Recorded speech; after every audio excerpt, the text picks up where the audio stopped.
Ah bah, ça y est, on est en direct. Eh ben, c'est Yann en direct. Ben, bonjour à toutes et à tous et bienvenue sur ce webinaire qu'on va faire ensemble sur le sujet de la volumétrie des CV et puis versus un peu la pertinence, hein, c'est le sujet du jour, Laurent. Tu peux me rappeler l'intitulé du webinar?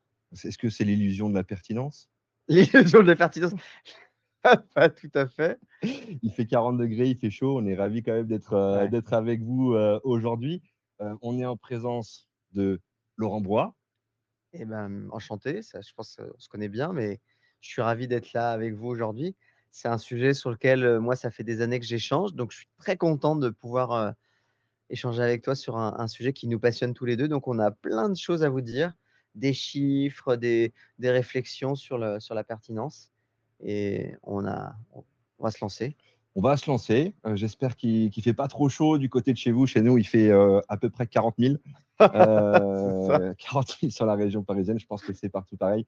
Bonjour Nathalie. On est ravis que vous soyez là avec nous en cette presque fin d'après-midi. Donc Laurent, et puis pour ma part, moi je suis Valentin Pouillard, donc je suis CEO cofondateur de Talent Picker et CV Designer, donc solution de sourcing automation côté Talent Picker et plateforme de création de CV et d'accompagnement vers l'emploi pour ce qui est de la marque CV Designer.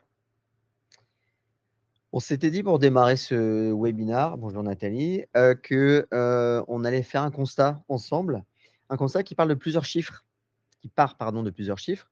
Le 1er, c'est qu'en 2021, on avait des recruteurs qui recevaient à peu près 929, candidats Mhm. globalement.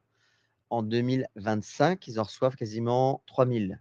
Donc on a une augmentation, tu vois, entre 1000 en 2021, 3000 en 2025. Donc on est quand même sur une augmentation de fois 4, fois 3 plutôt. x3. Je sais ce que je veux dire, fois 3, x3, fois ouais. 3. Ouais. Et qu'aujourd'hui, très clairement, on a beaucoup plus de candidats qu'on en avait avant.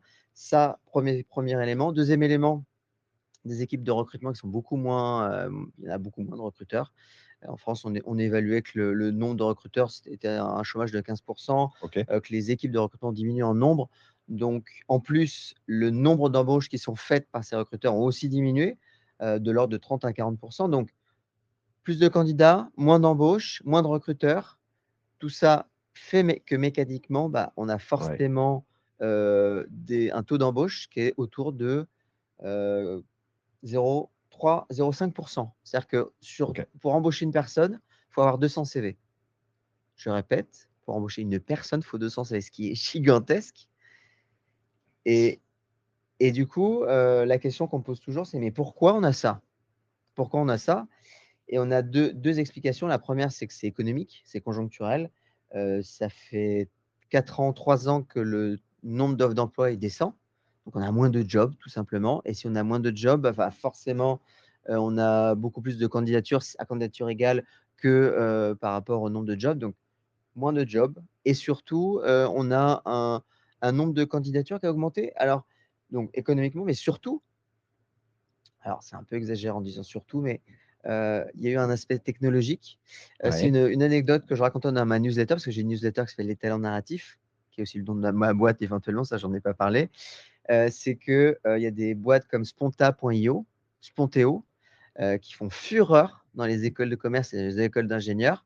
Tu payes 10-15 balles, tu mets ton CV en un clic, il est parti chez 300 entreprises, Ah oui, comme ça. comme ça. OK. Ce qui fait qu'aujourd'hui, là où avant, moi je me rappelle à l'époque, qu'est-ce que je faisais? Je faisais ma petite newsletter, mon petit mail, mon petit CV, j'envoyais à la mano mon petit mail. Là, en un clic, je peux envoyer ça à 300 boîtes que j'aurais ciblées sur le type de métier ou le type d'environnement. Donc ça fait aussi que ça renforce l'effet de masse, puisque aujourd'hui, envoyer un CV, c'est beaucoup plus simple. C'est pas seulement de l'IA, là on parle, l'IA est presque anecdotique. Là, c'est vraiment de l'automatisation et évidemment derrière, l'IA ne fait qu'accélérer le phénomène, côté candidat. Donc tu veux dire que du coup, grâce à ces outils d'automatisation, on a aussi une exponentielle Oui, c'est un effet ça, exponentiel des candidatures. Donc du exactement, coup, plus de candidatures, moins d'offres, moins de recruteurs, ça fait bouchon quelque part. exactement, tu as tout compris. Et derrière, évidemment, quand on arrose à la grosse sulfateuse, comme je viens de l'expliquer, la pertinence, elle baisse. C'est-à-dire que je reçois Mmh. 200 CV, là où avant, j'aurais pu avoir des taux de pertinence. Quand je dis taux de pertinence, c'est des gens qu'on pourrait recruter qui pourraient être de 10%, 10-15%. Mmh. Là, si on en a, voilà, si on en a 5%, c'est déjà très bien. OK et tu avais pas un chiffre, je crois que c'était sur L'Oréal, il me semble, Oui. sur l'évolution de leur nombre de candidatures. C'est quoi 2025 versus 2024? Alors au Talent Lab, on a eu Lucie Dutel, donc qui est TA, responsable TA Tech chez L'Oréal, donc tous les outils TA. Et elle nous racontait un truc qui était assez flagrant. Donc je vous rappelle, donc pour les chiffres, 2025, L'Oréal, c'est 2 millions de CV reçus. 2 millions de 2 CV, millions. 2 millions. C'est 200 recruteurs et c'est 20 000 personnes recrutées. Donc 2 millions, 20 000, ça fait à peu près 1%. Mmh. Si je calcule bien, hein. J'ai à peu près. Autant les 1000, 3000, je ne les avais pas, mais là, 20 000, 2 millions, je les ai. Là, ça va. Là, on est bien. OK. Ça veut dire que 1% ça veut dire qu'ils disent non à 2 millions moins 20 000. Je suis pas mal, hein, je suis pas mal. Mais le vrai sujet, c'est que elle, d'une année sur l'autre, elle a eu plus 45% d'augmentation de ce nombre de candidatures reçues. Et dans son analyse à elle, qui était intéressante, c'est elle avait beaucoup de, elle s'est aperçue qu'il y avait beaucoup de CV AI lookalike. C'est comme ça qu'elle l'a dit pendant la conférence. Je sais pas si tu te rappelais, Ouais, ouais, ouais, Talent Lab. je me rappelle, mais peut-être qu'on peut peut-être repréciser un peu pour ceux qui nous regardent. AI lookalike, qu'est-ce que ça veut dire en fait, Laurent? Oula, et la AI lookalike, c'est-à-dire qu'en gros, ils avaient des masses de CV qui se ressemblaient tous. Heu Quand tu ouvrais un truc de market, ben, il ressemblait au suivant et cetera. Il y avait très, très peu d'individualisation du CV. On avait des CV qui étaient plus ou moins tous les mêmes et que c'est extrêmement difficile de prendre une décision sur ces CV-là. Mais d'un autre côté, on ne peut pas reprocher aux candidats d'utiliser des outils qui sont à leur disposition. Donc comment on résout cette, problématique? Parce qu'à la fois, on a la pertinence qui baisse, on a des CV qui se ressemblent tous. Comment on résout le problème? Et c'est aussi un sujet qu'on n'a pas abordé. Il y avait une phrase qui m'a beaucoup marqué toujours dans cette conf au Talent Lab. Elle a dit: «Je préfère recruter un gars qui motive, qui postule lui-même, qu'un gars qui postule en dormant». Je sais pas si tu te rappelles de cette Bah citation? si, mais elle a quelque part, elle a raison parce que la problématique qui est un peu, mise en avant cette fois côté candidat. Moi, je vais parler un peu côté candidat avec l'étiquette CV designer. On a fait nous des études sur le ghosting et d'ailleurs, j'avais fait l'expérience moi de postuler à 1000 offres avec, des CV qui étaient sur 10 métiers différents et donc je m'étais rendu compte que, j'étais sur un peu plus de 83 de ghosting.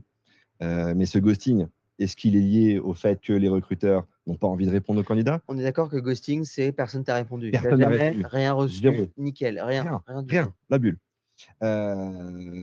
Donc peut-être que j'ai pas eu de chance dans mes sélections, hein. J'ai été, évidemment sur plein de sites d'emploi, mais je pense que ça donne quand même une image, d'un phénomène qui est pas nouveau, mais qui s'est accentué aussi parce que, les candidats, ils ont besoin de décrocher des entretiens, ils ont besoin d'avancer dans leur vie pro. Donc forcément, quand ils n'ont pas de réponse, ils vont chercher, d'autres méthodes et c'est là où effectivement ils peuvent utiliser pardon, des outils, propulsés par IA, plus ou moins automatisés. Parce qu'eux, ce qu'ils veulent, c'est, essayer de sortir du lot. Donc évidemment, s'ils utilisent tous la même méthode, on est sur des CV lookalike, enfin AI lookalike et du coup, on n'a pas vraiment de différenciation d'un profil par rapport à un autre. C'est une des raisons aussi pour laquelle nous, sur CV Designer, qui est une plateforme gratuite, hein, de création de CV, même s'il y a des outils qui sont liés à l'IA, il y a tout un tas de contrôles qui vont vérifier un degré de personnalisation. Ce qui veut dire que si, en tant que candidat, on a fait un CV 100% avec des suggestions proposées par notre intelligence, derrière, au moment du téléchargement, on va émettre des alertes en disant: «Eh, là, a priori, cette information ou ce contenu en particulier, il n'a pas été modifié par rapport à la suggestion. Bizarre». D'autre part, on ne peut pas rendre son CV visible à un recruteur sur CV Designer si on n'a pas vérifié les différentes rubriques. Donc, on est, si tu veux, nous, dans une logique d'accompagner les candidats avec ces changements technologiques. Hein, on le dit très souvent, les candidats, être candidat, ce n'est pas un métier. Donc, leur donner les clés, un petit peu les tuyaux, c'est essentiel.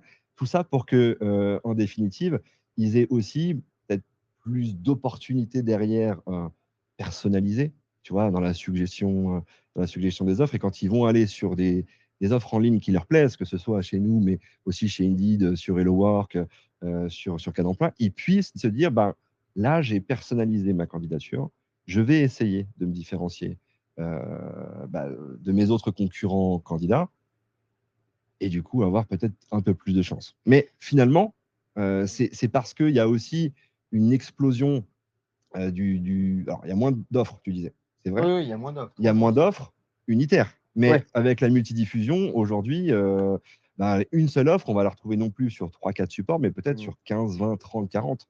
Donc c'est finalement en volumétrie, on a l'impression qu'il y a des offres partout. Il faut qu'en tant que candidat, on soit partout et c'est là qu'on va arriver à, bah, des candidats qui vont postuler peut-être parfois 4-5 fois la même offre sur des sites Sur des différents, sites différents.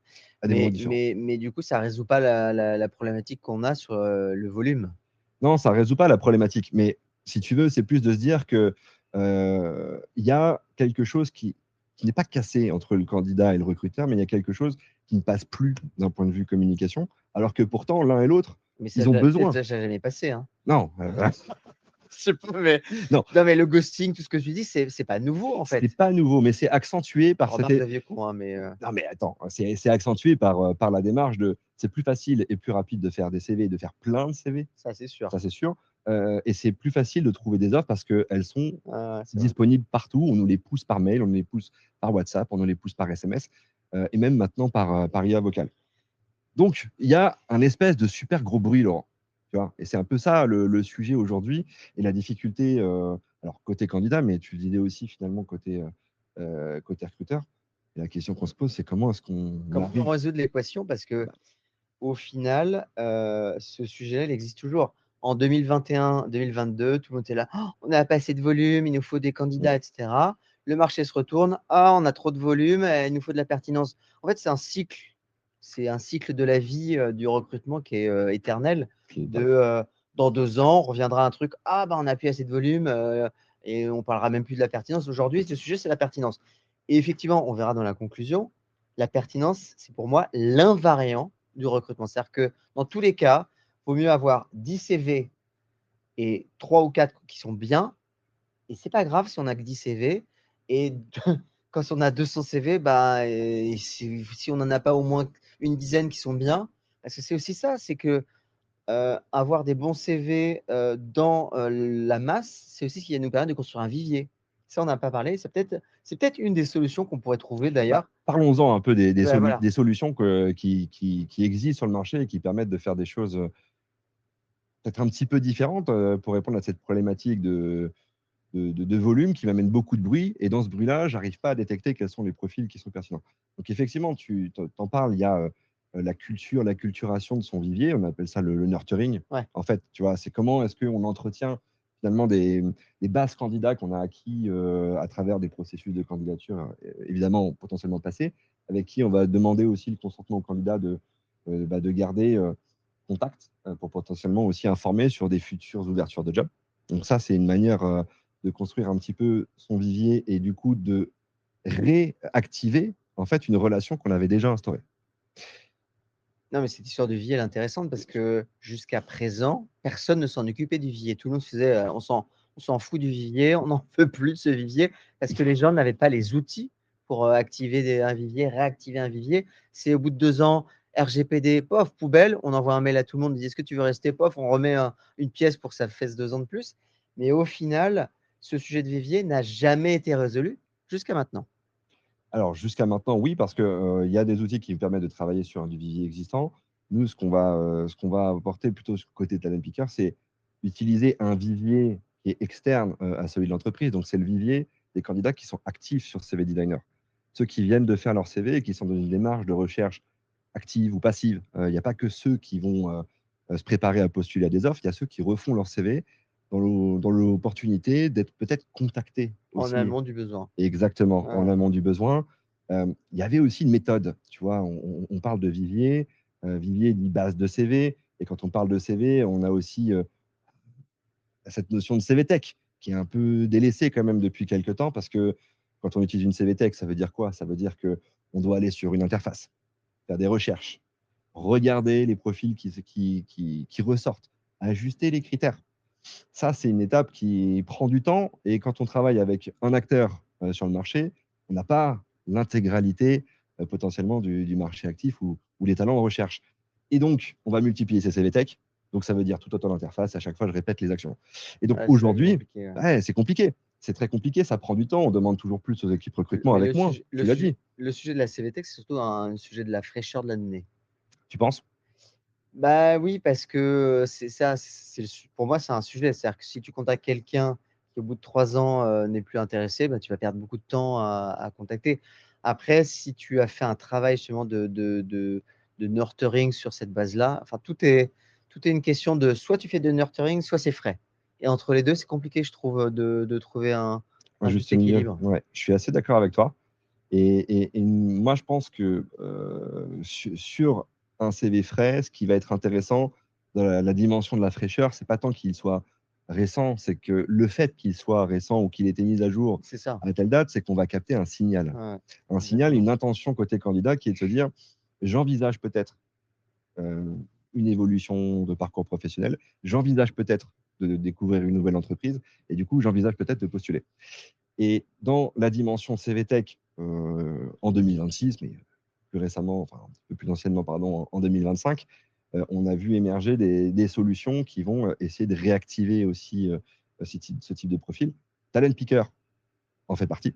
Nous, on travaille uniquement avec un vivier qui se construit, s'alimente et même s'auto-alimente sur CV Designer pour, dire aux recruteurs, comme tu l'as dit tout à l'heure, ces fameux 10 CV qui sont ultra pertinents, Mmh. en fait, ce sont les profils avec lesquels j'ai envie d'échanger en priorité parce que de 1 sur 200 que tu évoquais tout à l'heure, en termes de taux de transformation, bah, là sur, avec 10 profils, je vais peut-être passer à 1 sur 10.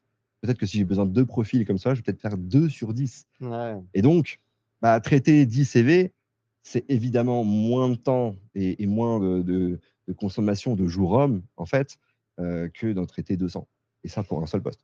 Et aujourd'hui, moi, le problème que je vois des volumes de CV, sur ces 200 CV, enfin, la moyenne, je crois, elle est entre 100 et 200 CV aujourd'hui par offre ouverte, ce qui est quand même gigantesque, hein. C'est que, bah, les gens, ils abandonnent. C'est-à-dire qu'ils regardent les 20 premiers et les 180 autres, ils les ouvrent pas. Ouais, je crois que c'est Mathieu Penet, de Qui donnait Yago. ce Ouais, chiffre-là. il donne ce chiffre. Mais c'est un problème parce que c'est pour ça d'ailleurs que plein d'acteurs, dont, Marion de LEDR, l'école de recrutement, disent: «Il faut fermer son offre pour éviter cet effet-là». Ça, c'est un des sujets, fondamentaux, c'est comment éviter. Mais sauf que dans les faits, heu, pour des raisons d'ATS, d'organisation, il y a très peu de boîtes qui ferment leurs offres. Il y en a qui arrivent à le faire, mais il y en a très peu et du coup, tu te retrouves avec 200 CV et 190 mécontents, quoi. Et J'exagère, mais pas loin. et est-ce que, tu penses que ça, c'est, heu, à quoi c'est dû? Parce que fermer une offre, on en serait a priori tous capables, ça prend pas beaucoup de temps. Moi, j'ai l'impression qu'en fait, derrière ça, on se dit: «Mais au cas où», tu vois? J'ai mis, des premiers candidats dans, mon premier batch, que Ouais. je vais être en screening ou en pré-qualif, voire même en premier entretien. Si ça se passe mal, je vais pouvoir réalimenter ma pipeline. Donc moi, j'ai l'impression qu'il y a un petit peu de ça et du coup, ça me fait plutôt penser au fait que c'est aussi une question de stratégie. Tu vois? Dans la partie recrutement, tu parles d'outils, mais les outils vont venir servir en fait un objectif qui est défini au niveau de l'équipe recrutement.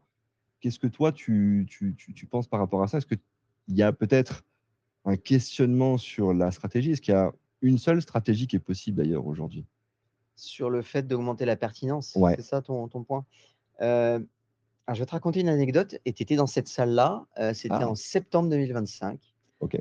C'était un sujet donc à NCDR Paris, je suis dans la salle, on discute et cetera et je pose une question très simple: Ah oui.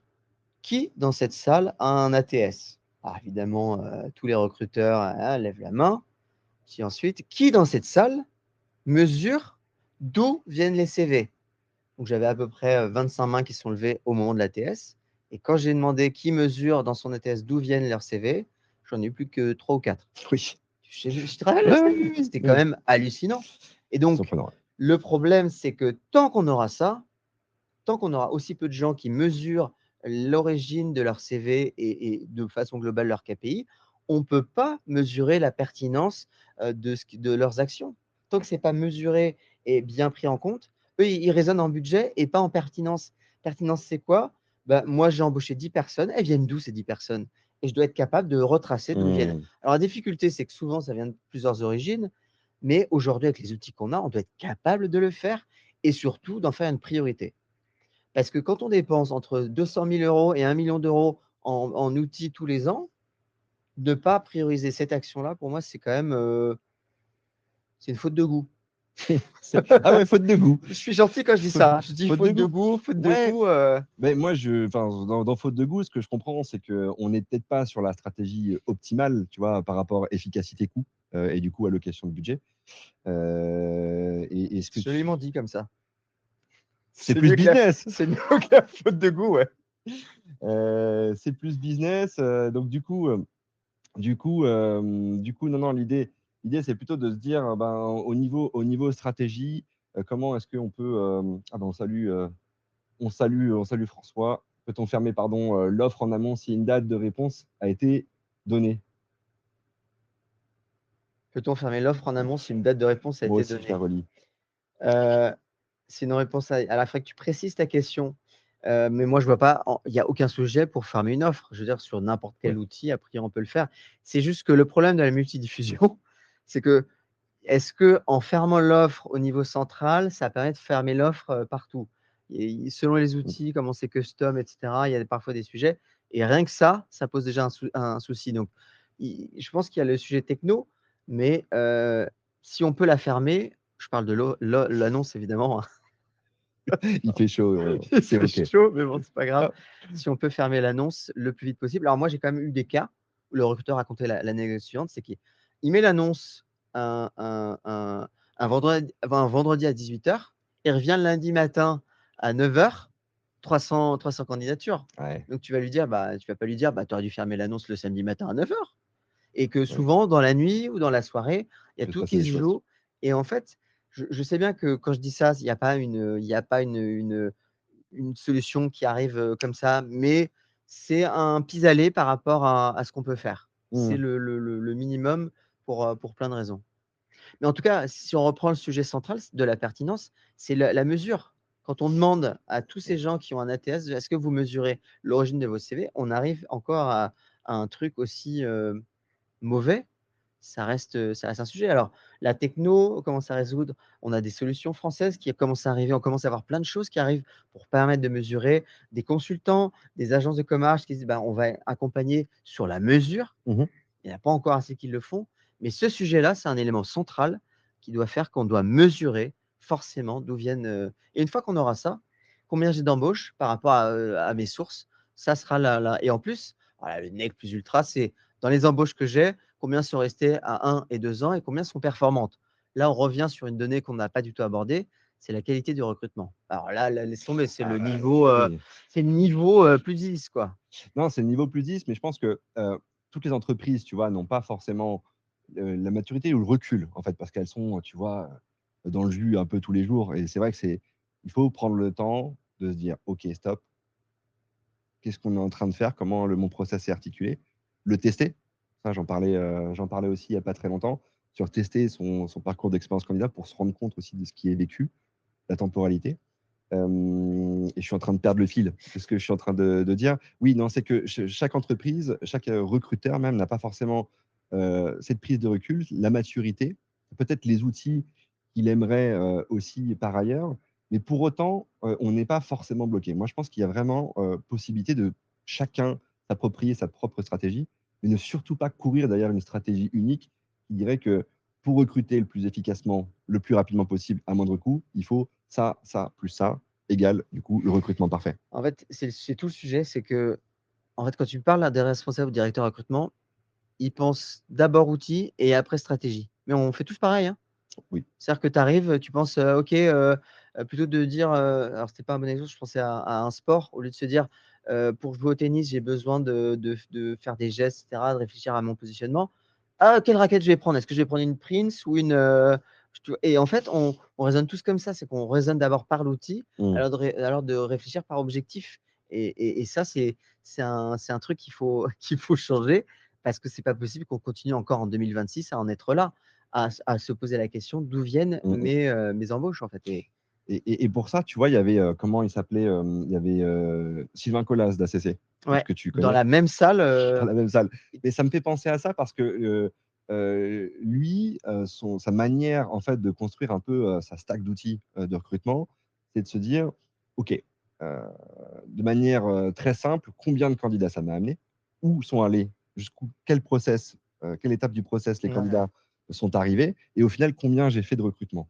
Et en faisant ça, il s'est rendu compte qu'il y avait des outils, évidemment, qui étaient indispensables parce que ça lui apportait une volumétrie conséquente sur tous les jobs, toutes les typologies de jobs qu'il avait à pourvoir. Mais sur certaines typologies de jobs en particulier, pour lesquelles il y avait parfois des rotations un peu Mmh. fortes, en résultat des candidatures des recrutements pardon, qui lui coûtaient jusqu'à 3 fois moins cher Ouais, c'est ça. avec d'autres outils. Ça a été le cas pour Talent Picker, par exemple. Donc, il y a moyen de construire des stratégies où on peut intégrer des outils dans une partie de ces recrutements et pas forcément sur la totalité. Et ça ne nécessite pas forcément des coûts en termes de temps ou en termes de transformation qui sont lourds parce que ces outils, si je prends l'exemple évidemment de Talent Picker, ça travaille en symbiose avec l'ATS. Tu vois, ça prend les offres, ça crée des pipelines de recrutement, ça fait ta shortlist, tu choisis où tu laisses éventuellement l'IA faire et ça renvoie directement dans l'ATS. Donc, c'est un système qui est relativement simple, un coût maîtrisé puisque c'est un fonctionnement au lead. Tu vois, donc, tu n'as pas de risque financier. Mais des solutions comme ça, il y en a qui vont les proposer sur d'autres leviers que simplement l'approche sourcing. Il va y avoir, dans la cooptation, il y a des choses assez cool aussi qui se Ouais. font et qui vont permettre d'amener des candidats qui sont validés par des salariés qui sont déjà dans l'entreprise, qui disent bah, attends, lui, je le connais, mais lui, il a tel type de compétences, ça irait super bien pour le poste. Du coup, le contact, il est super simple, donc je vais réduire mon time to fill, mon time to hire par 10, peut-être par 15. Et en fait, bah, finalement, un coût de cooptation unitaire de base, on peut se dire c'est énorme, mais ramené au coût du recrutement global pour un poste et la part Mmh. des outils, la part du budget qu'on a mis sur les outils pour un poste donné, en fait, c'est pas tant que ça. Et le gain, il est non seulement financier, mais il est aussi en termes d'énergie pour les équipes recrutement qui vont pouvoir aussi davantage se concentrer sur la qualité de l'accompagnement côté candidat et en définitive sur le time to hire, donc la capacité à pourvoir le poste le plus rapidement possible. C'est hyper intéressant parce que pour ceux qui connaissent pas, ACC, c'est une boîte de batterie avec une usine qui est basée à côté d'Amiens. Berclos, ouais, Voilà, c'est tout tout en de haut. Lille, ouais. Là, tout en haut, ça, c'est le sudiste qui parle, alors que je suis breton, hein, mais bon.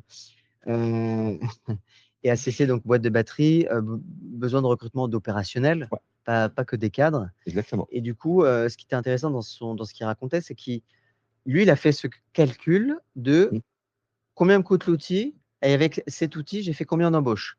Et c'est une règle c'est une règle, c'est une division, hein. c'est très simple. Mon fils est en train de faire les fractions. Je pense qu'il aurait pu faire cette fraction aussi. Ouais. Il est en CM1. Et du coup, on arrivait à des coûts, hyper intéressants parce que ce rapport-là permettait de challenger les outils qui amenaient du volume, mais pas d'embauche. Et on en avait des outils qui ramènent du volume, mais pas d'embauche. Et on avait des outils qui ramenaient moins de volume, mais de l'embauche. Du coup, on avait ces coûts qui étaient, totalement, hyper intéressants. Mais pour le mesurer, il faut avoir ces données-là. Et tout le sujet, c'est de capter la donnée, lui donner une forme et encore une fois, je vois, François qui a mis d'autres commentaires, on va revenir vers toi François, mais tout le sujet, c'est à la fois capter la donnée, mais l'interpréter et de lui donner une forme et je pense que c'est à la fois un problème techno, mais aussi un problème de la façon dont les équipes recrutement sont structurées, qui fait qu'on n'a pas encore cette culture peut-être de mesurer. Alors il y en on a des plein de contre-exemples, hein, ce que je dis, Bien sûr, ouais. mais si moi, demain, on a les mêmes 25 recruteurs dans la salle, je leur pose la question et qu'ils sont les 3/4 à lever la main en disant: «Ouais, nous, on mesure», on pourra dire qu'on est passé sur autre chose et là, on sera sur le niveau où on pourra réfléchir à la pertinence et aussi la qualité du recrutement.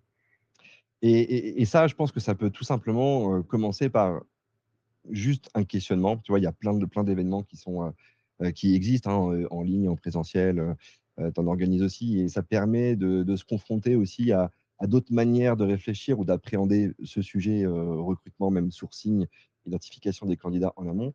Hem, Moi, je suis vraiment profondément convaincu parce que, je travaille avec Sylvain, bien sûr, mais, on a aussi d'autres typologies de clients qui n'ont pas, l'ATS qui leur permet de sortir ce type de chiffres-là. Donc ils font des rapprochements à la mano, ça prend un peu plus de temps.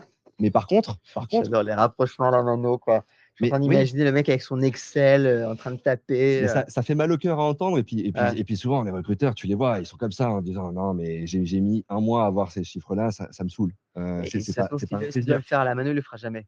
Voilà, mais je trouve que c'est déjà vachement bien de le faire à la mano parce Ouais. que c'est aussi déjà une première étape de dire, parfois remonter au niveau du DRH, parfois d'aller voir la DSI, parce que ça peut être la DSI qui bloque sur certains outils et dire, regardez, aujourd'hui, factuellement, ce type de décision, ce type de blocage-là, moi, dans l'outil, ça me fait perdre tant de temps. Et en un mois, tu vois, tu parles de budget annuel de 200 000 à 1 million d'euros. Je perds un mois potentiellement de latence de budget. Juste ça, combien est-ce que ça me coûte sur la base d'un million?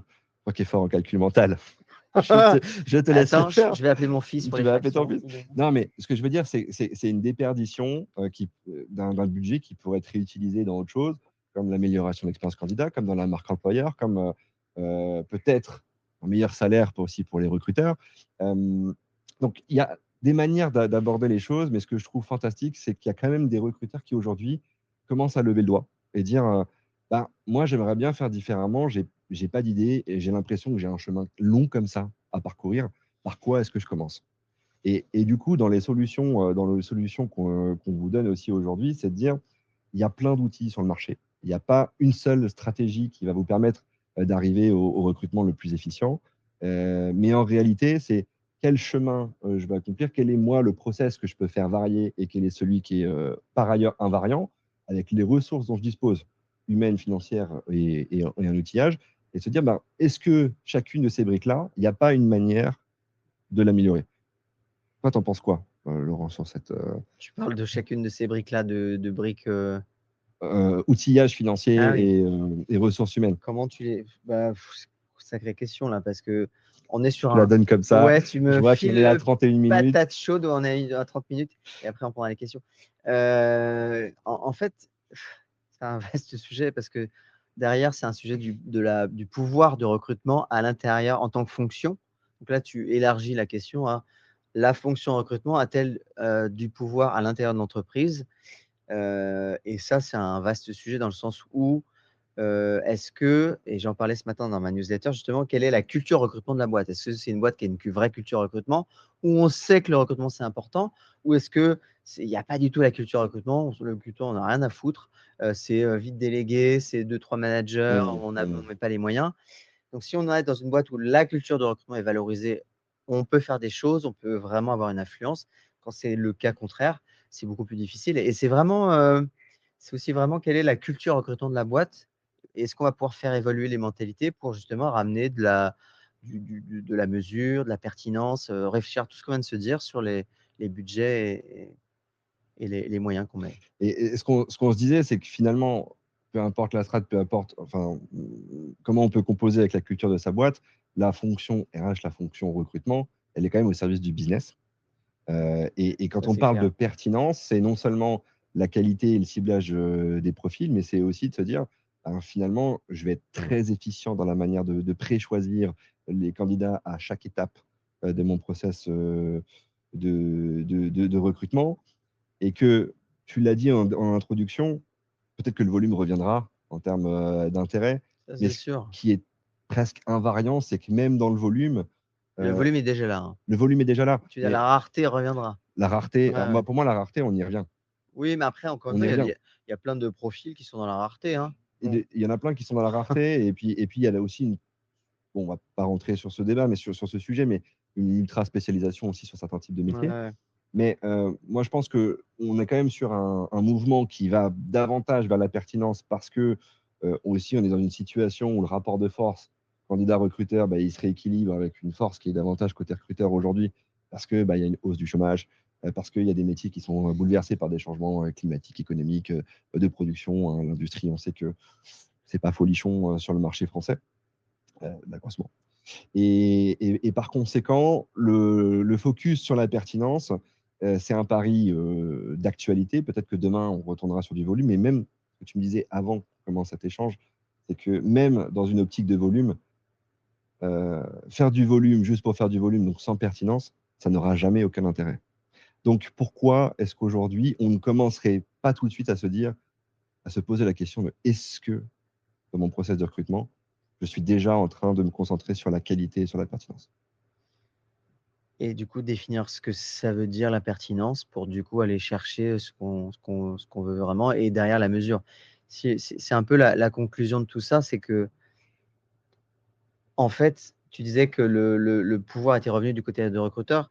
je suis un peu plus mesuré. Je dirais que le pouvoir est revenu du côté de l'entreprise, pas du recruteur. Oui, Le recruteur, pareil. lui, subit la situation. D'ailleurs, je pense que Mmh. dans votre fauteuil, là, quand vous recevez 200 CV, il n'y a personne qui sourit quand il reçoit 200 CV sur une offre parce que du coup, se les traiter à la mano, 200 CV, c'est horrible.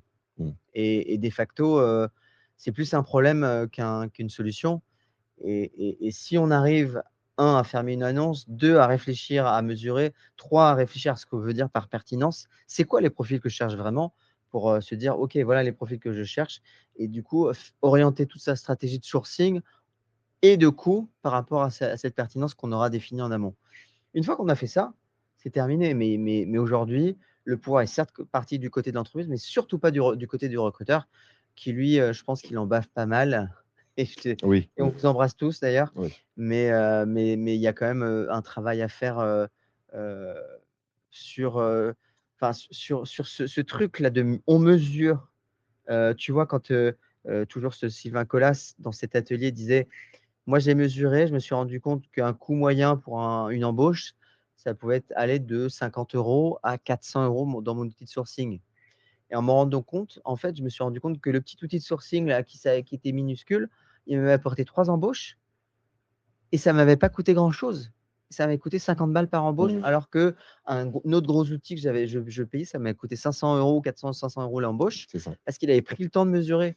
Et ça, si on arrive à mettre ces chiffres-là en face, je ne vais pas dire que la partie est gagnée, mais elle est quasiment bien avancée en tout Oui, cas. on est au moins sur le bon chemin. On est sur le bon chemin et ça, quand un gars comme ça qui recrute, des opérationnels pour une usine de batteries électriques pour les voitures, on est dans quelque chose où voilà, le mec il a compris qu'il se passe quelque chose. Bah, super. Écoute, je crois qu'on Ouais, arrive un petit peu au bout du temps imparti, donc si vous avez des questions, n'hésitez pas à les poser. Heu, d'ailleurs, je vois que François avait posé une question. Si je dis réponse pour le 10 et que le 4, j'ai 150 questions, je dis réponse pour le 10. Ah oui, d'accord. Est-ce juste de fermer l'offre le 4? En fait, s'il a que 10 réponses, je en fait, non, je pense que je l'ai c'est pas sur compris. une temporalité, en fait, j'ai l'impression que François dit, il veut s'engager, par rapport au candidat. On va vous répondre d'ici le 10. Donc en gros, Ah! on prévoit la fermeture de l'offre le 10. Si le 4, bah, j'ai déjà 150, questions, du coup, j'imagine candidatures 150 candidatures, ouais. candidatures plutôt. Ben, avec mes 150, j'ai de quoi traiter, donc il faudrait peut-être que je ferme l'annonce à ce moment-là. OK, je l'ai. Est-ce que c'est juste de le fermer le 4? Sous-entendu, ceux qui se préparaient à postuler après, bah, ils l'auront Bah, un peu dans l'os. vaut mieux faire ça malheureusement. Alors le le pendant, c'est qu'on peut se dire pour le candidat, c'est un peu une course, De de vitesse, en fait. vitesse Ouais, et ce qui peut entraîner d'autres problèmes qu'on a vu gars qui commencent à postuler en masse, partout, toutes les offres disponibles. Donc vaut mieux je pense que dans l'absolu, vaut mieux toujours fermer et puis ça reste les problèmes concrets sont moins importants que le ghosting, le fait de mmh. pas donner de réponse en fait, qui reste toujours beaucoup plus problématique que de ne pas avoir d'offre. Oui, bah, je pense aussi. Peut-être qu'une des solutions, ce serait d'acculturer, aussi bien entreprise que candidat à une suspension temporaire, tu Ouais, vois, de l'offre et de dire que, bah, actuellement, on prend plus de candidatures, mais c'est peut-être pas encore fini jusqu'au jour où, recruter, paf, on shut, complètement l'offre. Pourquoi pas? Et l'autre question, c'était n'est-ce pas contre-productif aussi en termes d'image, de la structure, par exemple? ouais, évidemment. Mmh, Aligné avec toi François, aligné avec toi là-dessus, il y a pas de sujet, heu, je crois que c'est toi ou c'est Mathieu Penet de Yago qui citait cet exemple.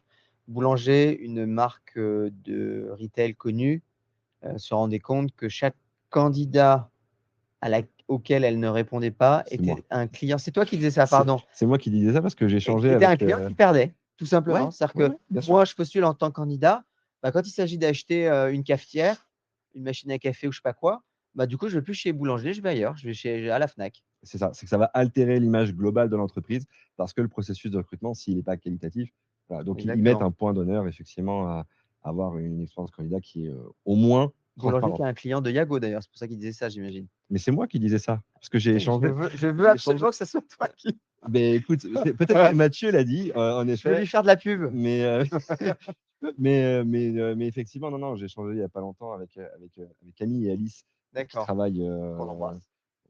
évidemment, qui justement me parlait de ça en me disant nous, dans les processus de sourcing, de recrutement, ce qui est hyper important, c'est qu'on prenne aussi, dans la globalité, l'impact et l'empreinte sur le potentiel Bah, perte bien de sûr, business bien sûr. et de fidélisation de clientèle. Pour une marque B2C, c'est clé. Pour une marque Pareil. B2B, on peut vite, c'est pas «moins grave» entre guillemets, mais l'image est quand même pas folle. L'image est pas folle. L'image Non, est pas folle, mais c'est moins grave. Mais bon, on peut pas raisonner comme ça. En vrai exactement. de vrai, Non, non, on on doit pourrait pas pas. on doit pas raisonner comme ça. On peut pas.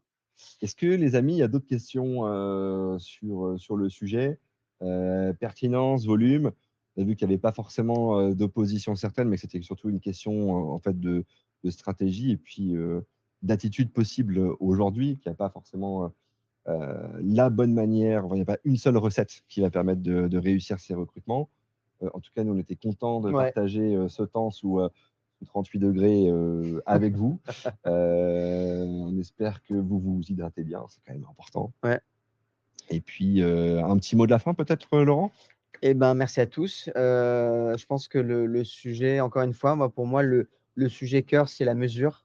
Et quand on arrivera vraiment à mesurer, on passera un cap pour aller sur l'étape suivante. Et tant qu'on n'a pas ça, on ne pourra pas passer à l'étape suivante. Merci à tous, en tout cas, d'être venus à ce webinaire. Merci à toi pour l'invitation. Beh, écoute, avec grand plaisir, c'était super chouette de pouvoir échanger un peu sur ce sujet de fond.